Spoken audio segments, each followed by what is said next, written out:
Thank you, Daniel. And our next speaker is Xinxin Yan. If you'd like to share your... Great, yeah. Okay, I'll try to share my screen now.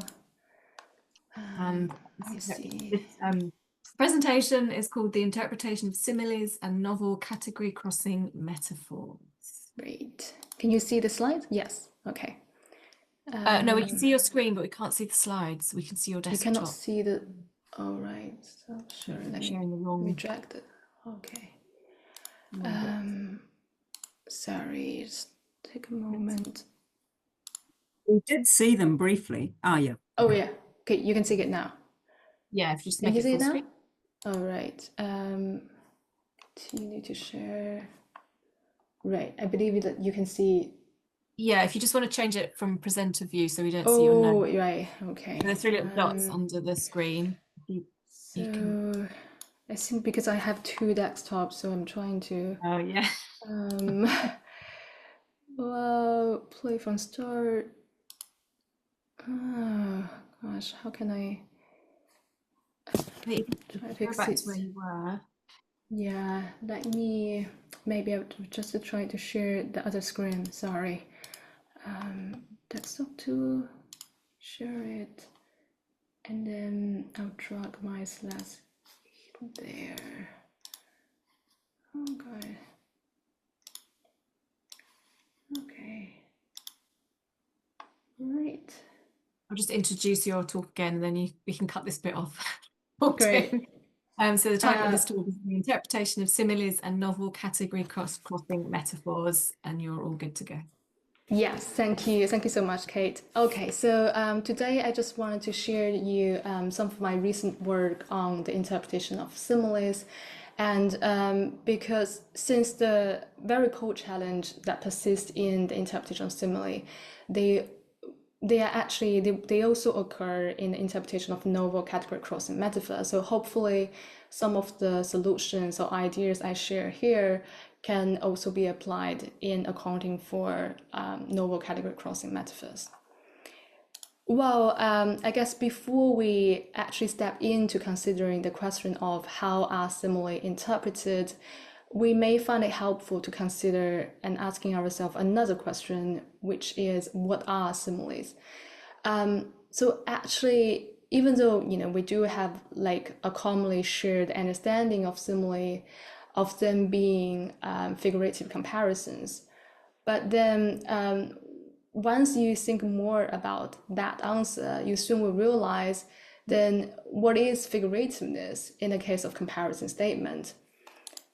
So actually, in the case of comparison, it is much harder to recognize a comparison being figurative as compared with a categorical statement.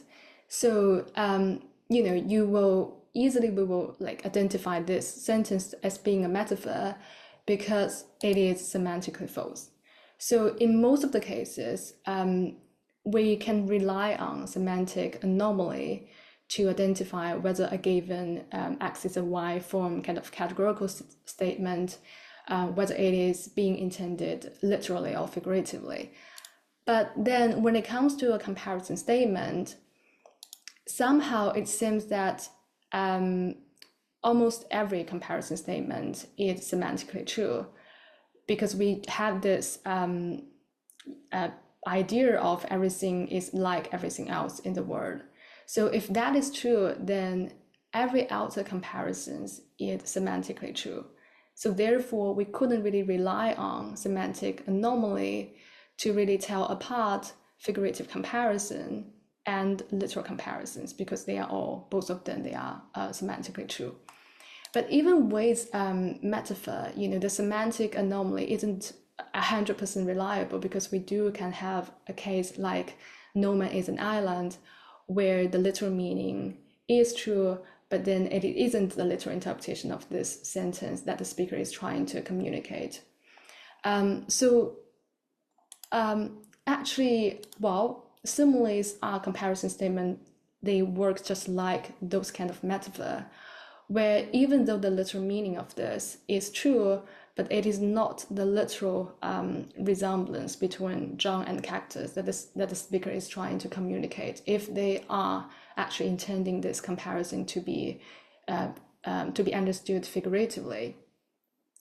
But there is one more interesting aspect with comparison statement, which is even with a given sentence like John is like a cactus, we would normally think it and take it as a simile, but well, it can also be intended quite literally.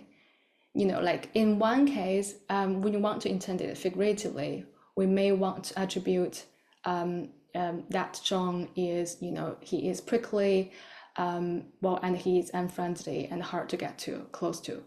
But then in a different context, a speaker may also use this comparison statement to just convey some a literal resemblance between John and cactus in terms of being, John, they both have this strong survival with little water. So, John can have a happy day without drinking any water. So in those aspects, John is quite literally like a cactus. But this is not to say it's 100% John exactly like cactus in that respect. It's only this comparison can be intended more toward the literal side, as well as a more figuratively side. All right, so I guess what I'm trying to propose in the case of comparison is we're actually having a similar or a comparison version of literal loose metaphorical continuum. So as what Spurb and Wilson once proposed in their 2008 paper, so as there is a literal categorization, there is also a literal comparison. And we also have a loose categorization and a metaphorical categorization, which is a metaphor. So as there are those different versions of categorical sentence, we could also have a literal, loose, and metaphorical comparison statement. So the difference between a literal and figurative is not that black and white. And essentially, like when we talk about figurativeness or literalness, it all down to a matter of degree. So we could have comparison which is intended more literally or quite literally, such as baseball is like cricket. In those cases, the relevant properties associated with the view concept, they are also they can be literally predicated, and they are also intended to be literally true of the topic. And that is basically the definition of what the literal comparison is. And we could also have a kind of like a loose comparison. And in those cases, the relevant properties associated with the vehicle concept, they need to be moderately adjusted or quantitatively adjusted to be able to apply to the topic, and then warrant the right set of implication to be derived. So with this example of a trip to London was like an adventure film, it is not the case that the trip to London is exactly like an adventure film. It is just to some extent like an adventure film. It may not be so dramatic, so strolling like adventure film typically is, but to some extent, the two things are similar. And then to the other side, we also got a metaphorical comparison. And this is when, so for example, we can have sentence like, his life was like a skiff with no oar, or John is like a cactus, as the example we just saw. So for those cases, there are some relevant property associated with the vehicle concept. They are not rightly can be directly applied to the topic, and therefore they need to be undergo some radical conceptual modulation. So for example, with the case of John is like a cactus, then obviously we would, so the concept of cactus will send some activation to some of the background information we have about the plant. For example, it typically got spikes, but then this property is not readily applicable to apply to the topic concept John, because John is a human who couldn't really have spikes. So this property needs to be undergo some further radical conceptual modulation, which in this sense, it is how a simile could be different from a loose comparison. So for in case of loose comparison, those properties, they also need to undergo some kind of conceptual adjustment, but not too much. But then in the case of simile, those conceptual modulation that the property typically undergoing is quite radical. Right, so when we are trying to answer the question, what are simile, in the meantime, we're also answering the question, what are literal comparisons? I'll just go through quickly of these slides. So there are some misconceptions about similes that actually is quite well spread in the literature. If we do have this literal loose metaphorical continuum in the case of comparison statement, then simile really occupy the right side of the continuum. So they are metaphorical comparisons. And then we also do see some, common old definition of simile. Some of them describe simile as comparison that compare two unlike things or things that are category crossing. This isn't really capture the instance or nature of simile, because we do have some cases like his speech is more effective than sleeping pills, where it is actually when the speaker is trying to produce a comparison, they're actually trying to convey that his speech is really sleep-inducing, it's really boring. In those cases, so the two concepts, they do share the same commonality, which is both his speech and sleeping pills is really sleep-inducing. And in that sense, we don't need to modulate the property associated with the sleeping pills in terms of being able to put someone into sleep, which is actually the speaker intended us to attribute that property as well to his speech. Okay, so and also similarly, they are not just comparison version of metaphor, because this is commonly that we treat when people would say, okay, if we convert a metaphor into its comparison form, then we get a simile. Well, that is not usually true, because we can have something like, well, my grandpa is a child, and then when you convert that metaphor, you got a literal comparison. My grandpa is like a child, because it is exactly those properties that are commonly associated with child. For example, being curiosity, being very energetic, and those properties are exactly what the speaker trying to attribute to his grandpa. So in both cases, we have a literal comparison instead of a metaphorical comparison. And therefore, whether a comparison is literal or not, it depends only on if its intended interpretation is a literal one or not.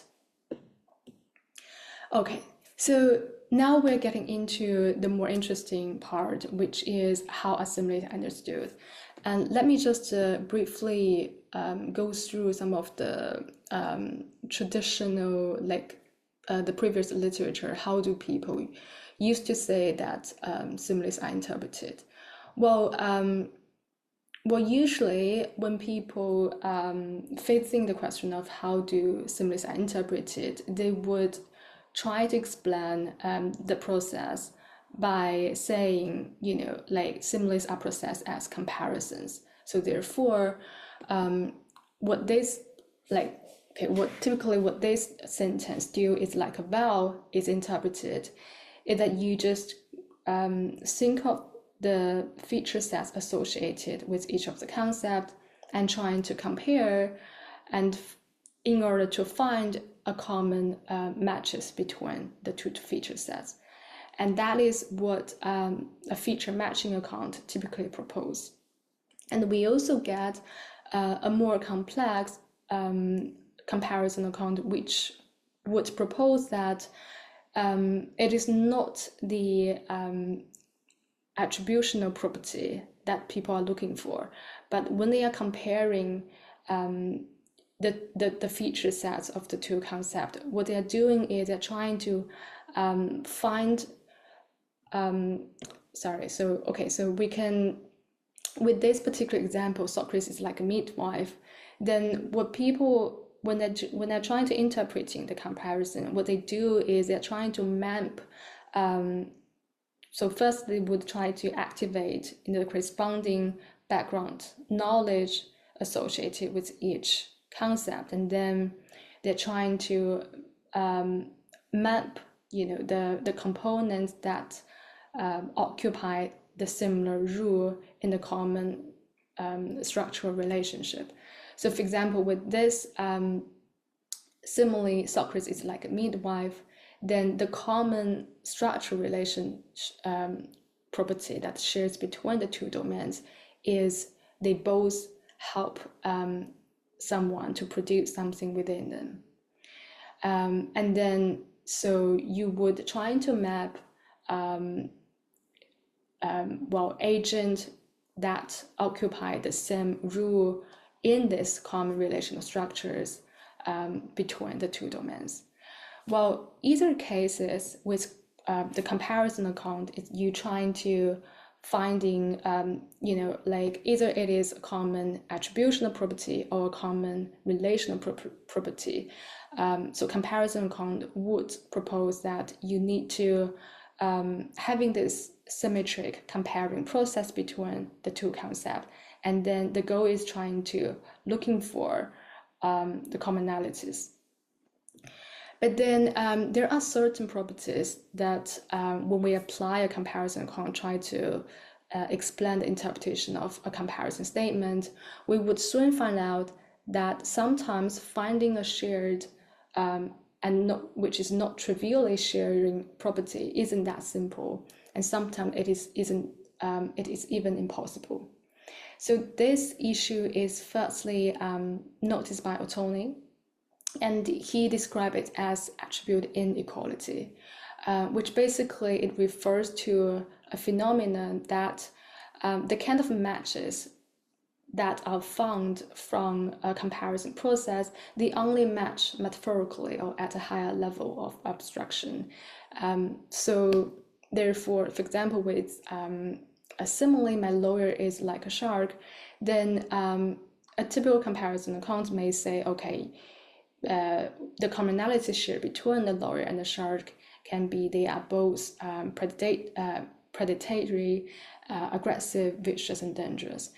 But the actual meaning of those properties, they are actually different between the two conceptual domains. So the way a shark is being a predator, being aggressive and vicious and dangerous, is qualitatively different from the way a lawyer can be aggressive, vicious, and dangerous. So these properties, they only match superficially.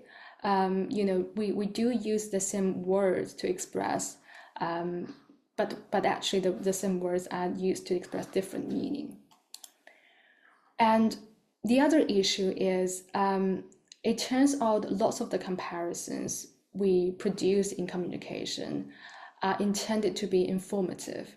So people use comparison statement, try to communicate new properties about the topic, through something that is more familiar with the hero. So things like his life is like a skiff with no oar, or he walks to the stage like a rock star.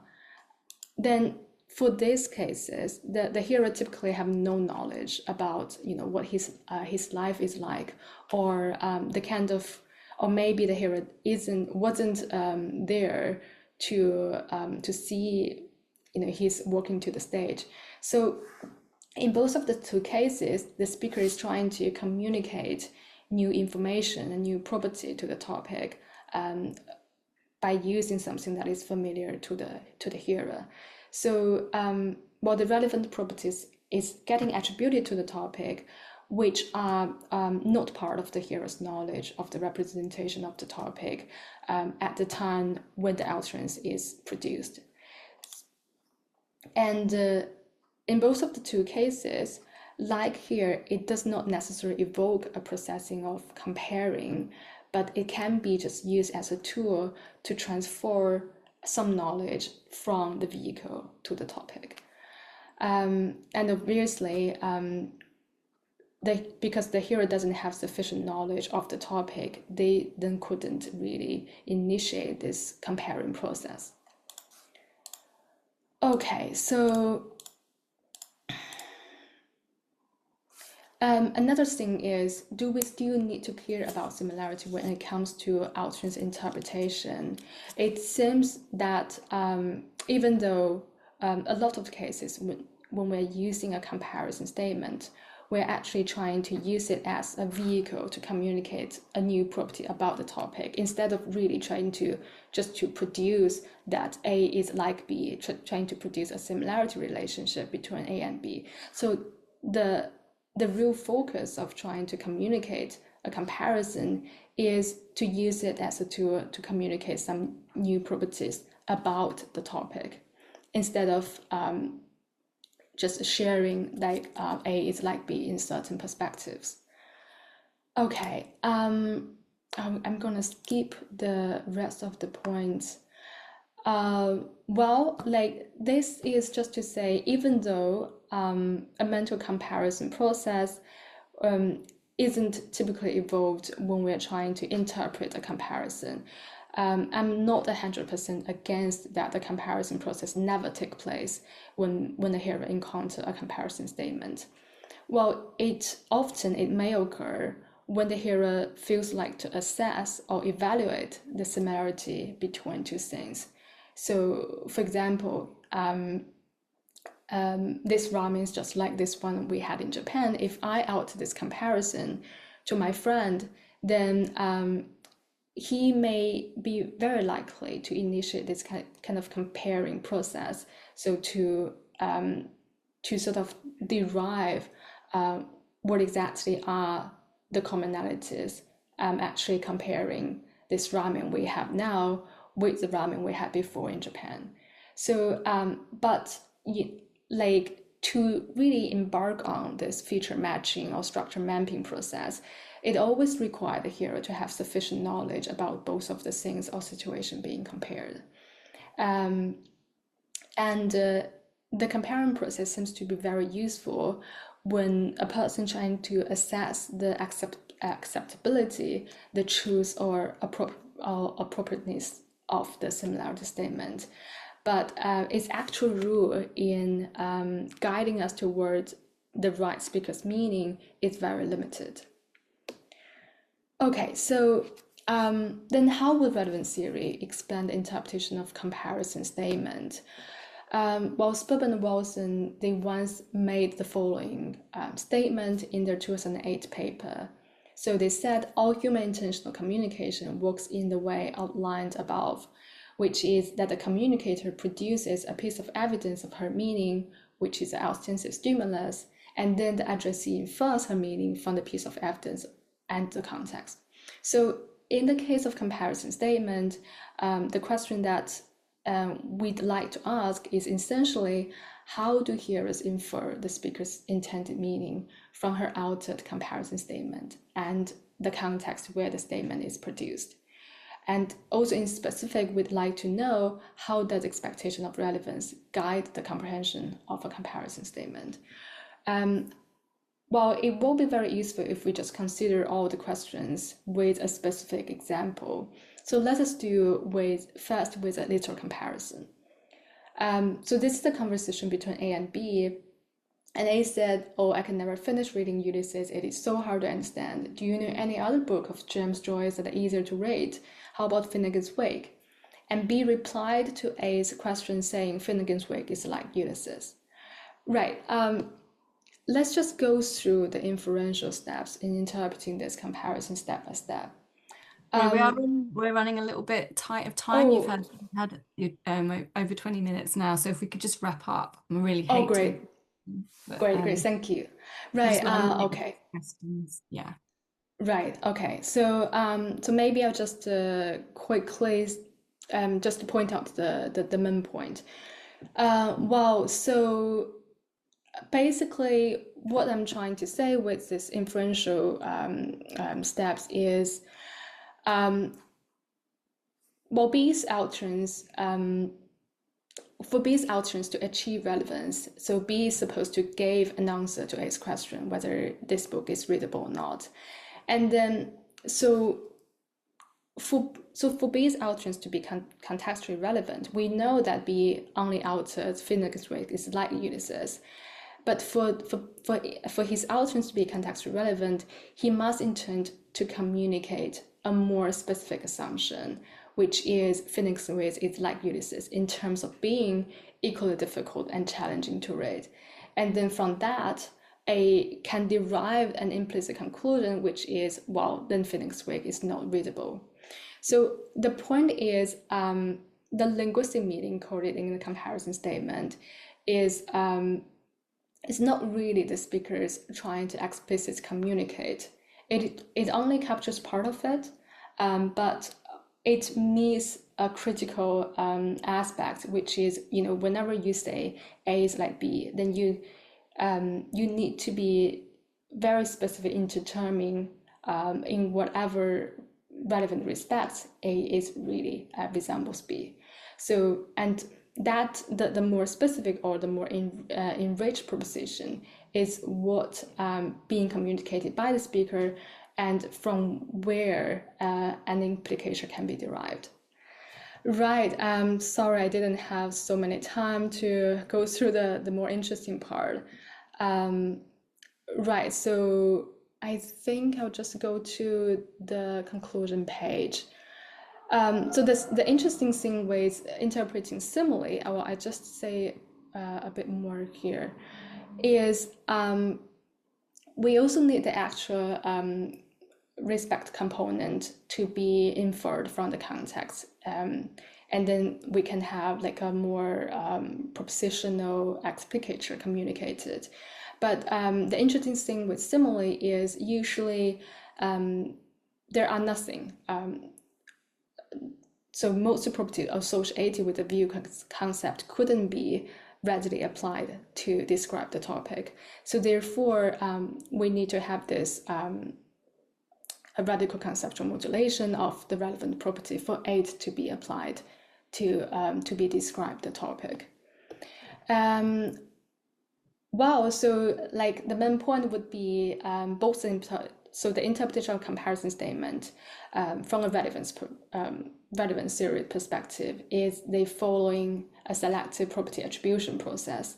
But when it comes to interpret novel simile, we need some extra further inferential work to derive the contextually relevant properties. And this is typically done through trying to broadening the vehicle property first and then further narrowing it down when it's integrated with the topic. Right, that's everything I'd like to present. Thank you so much. Thank you very much.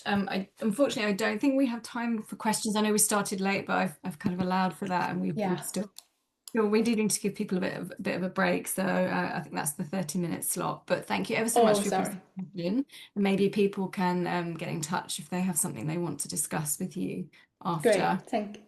Okay. And as with all of the rest of the talks today, the recordings will be on our website as soon as we get the chance to process them. So we have about 9 minutes now before the final event of the day, which is our second plenary presentation.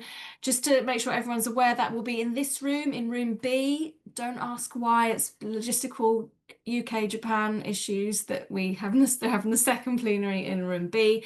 The other 2 rooms are now closed, so just stay here, close off your camera, get a glass of water, and we'll start again in about 9 minutes. Thank you.